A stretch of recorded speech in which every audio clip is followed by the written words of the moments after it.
7 o'clock. I think we're going to go ahead and get the show on the road. All right. Assalamu alaikum. Assalamu alaikum to everybody. This is our open community forum as a part of the Masjid Al-Ansar Family Talim Weekend. We appreciate everybody joining in, whether you're on Facebook or in our audience. And I was asked to do a listening session. So it's a community forum, and the listening session are a little different, but I think the principles are still the same. So just to kind of talk a little bit about the principle of, we'll start it off and then we'll open it up to questions. So,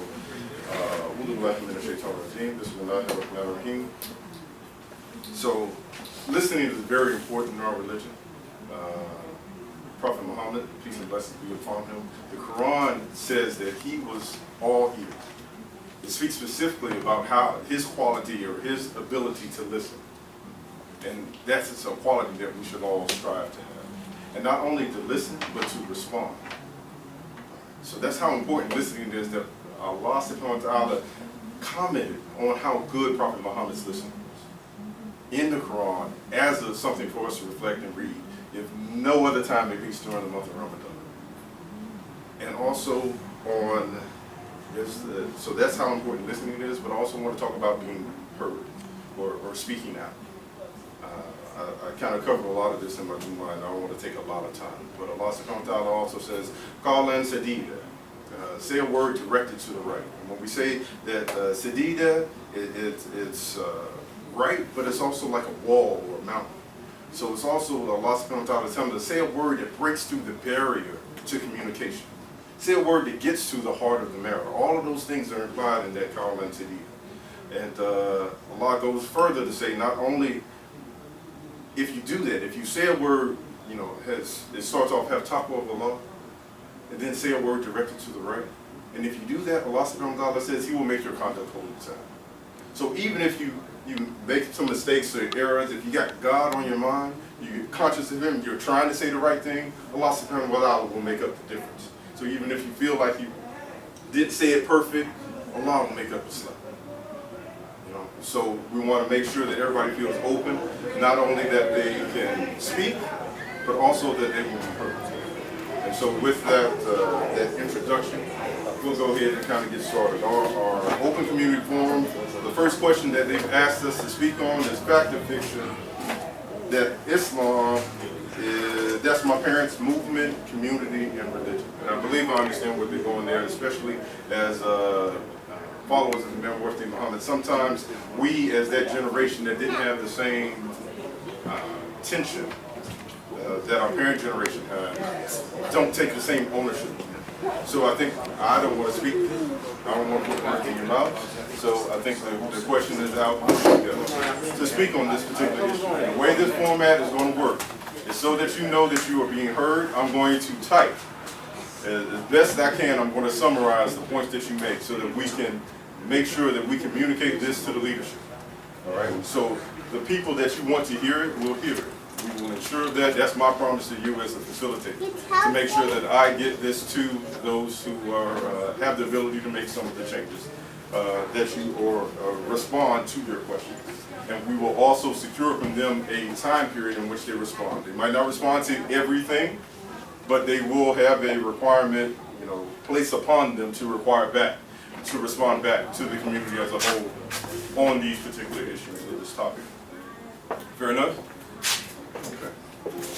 So again, let's take some questions from the floor, or some comments from the floor, or any thoughts. Really, this is an open forum. It's your opportunity to speak to the leadership about the first question that's up there is, that's my parents' movement, community, and religion, or religion. So you need some more guidance on what they're asking? All right, fair enough. So for me to rephrase the question, I think a different way of phrasing the question is, what motivates you to be a Muslim publicly and to take active part in life? What motivates you to be a Muslim?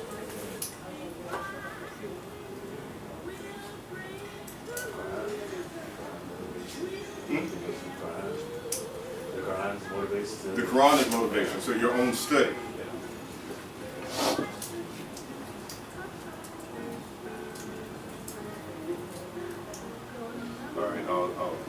engineer.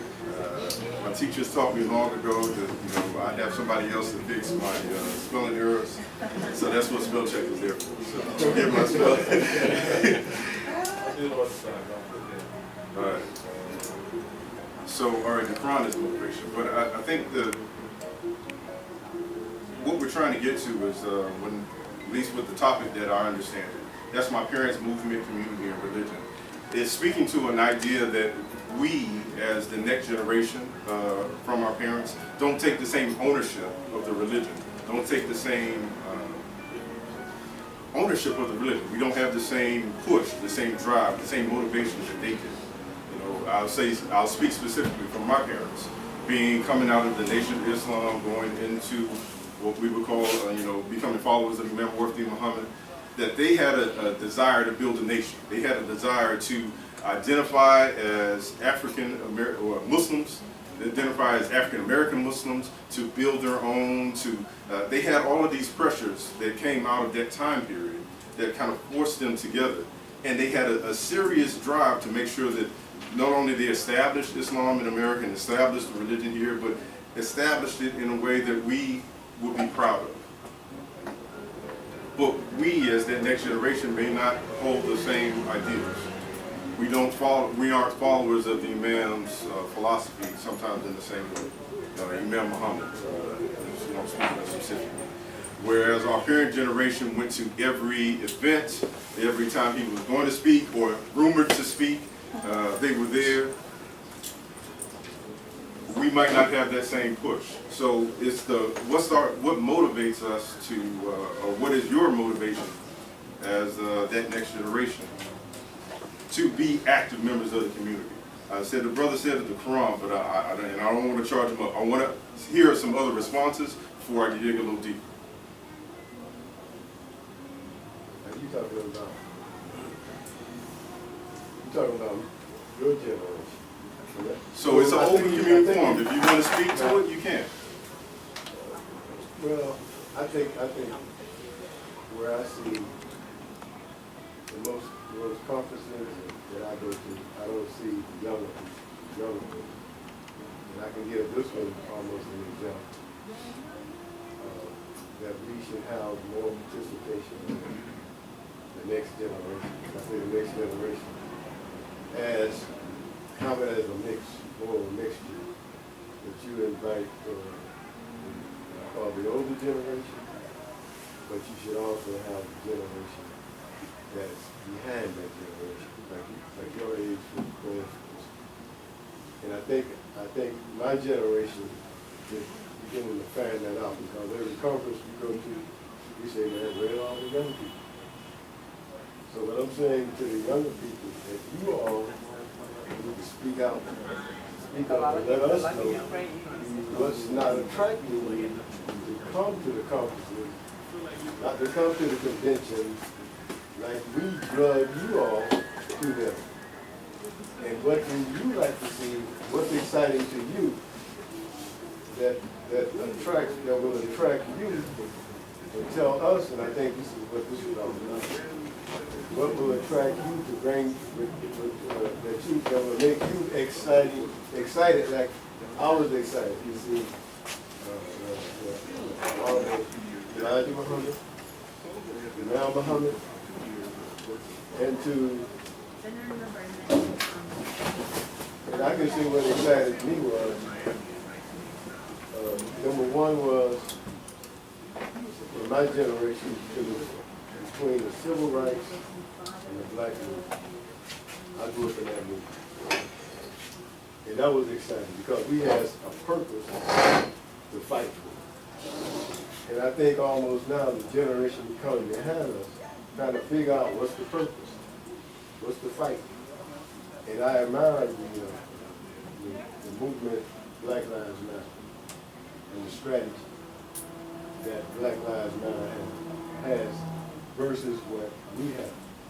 And I think the difference is that we had TV with maybe 5 or 6 channels, and now you have a cell phone that you can take your own video. You can communicate instantly with thousands of people at one time. And I seen that happen with Black Lives Matter, and I admired it. I said, you know, all of a sudden, they'll show up on to stop a highway, and they'll stay there for about 30 minutes, or 15 minutes, then they'll get up before the police can come in and arrest everybody. Like we had in the civil rights movement, they can just come in on us and arrest everybody. Black Lives Matter, they can say, we're going to be on I-95, we're going to stay there for 15 minutes, and then we're going to get up and go to 7th Avenue, something like that, go to the mall. And they'll show up there, then all of a sudden the police, but by the time they figure out they're at the mall, they'll be somewhere else. I said, wow, this is... And then you don't know who the leader is. Right. You know, and it's those one that's singled out as a leader. So they say, who's the leader of this movement? And you don't even know who the leader. So I think it was another generation that came up with a different perspective because they had different tools. Now, my question is to the younger people is, what is it we're not doing to attract you to the events that we have, like the conventions, like the workshops? You know, what are we not doing to attract you? I'm posing the question back. Go ahead. Wally, before we go on, can I just say something to set the parameters for this forum? The reason why it's called a listening session is because one of the complaints that helped us decide to have this was that we don't listen. We're always talking to you. We're always talking at you. But we don't hear what you have to say, what you feel about things. So this forum is put together and directed towards you and give you an opportunity to say what you feel. And we're here to listen. Because we always have these forums and we end up talking and giving our history and what we think and, you know, what Islam means to us, and just assuming that it's going to mean the same thing to you. But obviously it doesn't, not in the same way. You know, you don't have that same connection or that same, you know, experience that gives that spirit. So we're here. This is a listening session for your generation to talk to us. And there's no given that everybody follows the leadership of Imam W.B. Muhammad. You understand? Because that wasn't your experience. You know, that was your parents' experience. But you come in and you learn Islam here and you start practicing. So you can say that. You know, I don't understand it. You know, so this is for you to express where you are in terms of your deen. What are you doing? What do you would like to see done? And what contributions you can make to the overall process. And we're here to listen. So, I think that does set up the parameters. And what I'm going to ask for a different point is that we kind of make our comments brief so that we can all be heard, just to make sure we spirit it out. And I think everybody now kind of understands the point and the questions that are being asked, which was the whole reason we were having this little discussion. So, Wali, you had something you wanted to add? So the point I was going to make, Brother Tark, there's a huge assumption in the question we have up here, right? That there is a disconnect between generations and the religion itself and the connection. So one thing we probably could do to move us on a little faster is, do we all collectively agree that there is a disconnect between generations in terms of being latched and connected to the religion?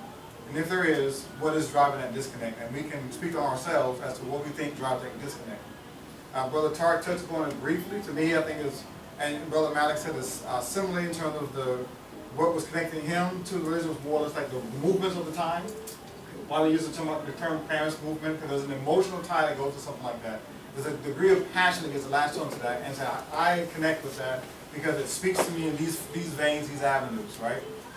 Fast forward to our generation, that's not necessarily the case. What speaks to us is dramatically different. What speaks to me is more or less, and I was mentioning this today earlier, is the connection to the religion itself and the content and the information and the clarity of the religion compared to Christianity and all the variations of Christianity, etc., right? And what I was exposed to. And that I latch into that, and that's my emotional connection to it, more so than anything else, right? It's not about movements, it's not about all this other stuff, it's about that clarity of information and the content. So, we go back to the question, is this a valid question for you? And if it is, let's talk about it. If it is not, then we kind of talking to ourselves about the same thing.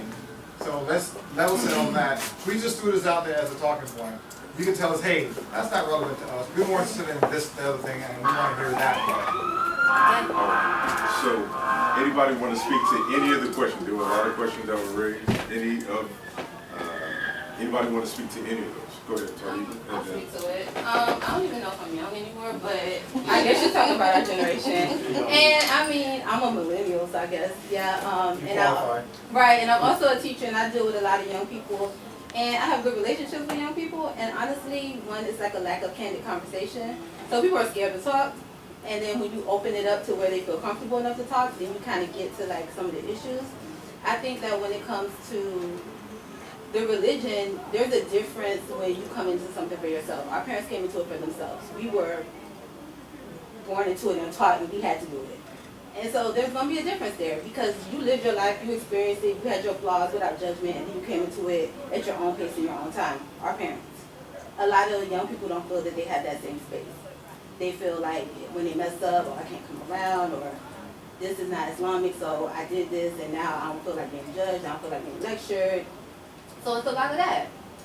But for me, what keeps me drawn, keeps me active is the practicality of it. Like I'm like, you don't have to look at it from the rules and instructions of Islam. It's like, I could go out there and live my life and do some things, and I'm like, oh, and that's why I was told to do it that way, because I see where that will mess me up, right? Like, oh, okay, that's why you're supposed to do it this way. So it's practical, and when I can make the connections for myself, then I was like, okay, let me head to the masjid and do my thing. So I think it's different when people don't feel that sense of free. I don't want to say freedom, but kind of, yeah. But I think that that's the difference for a lot of people.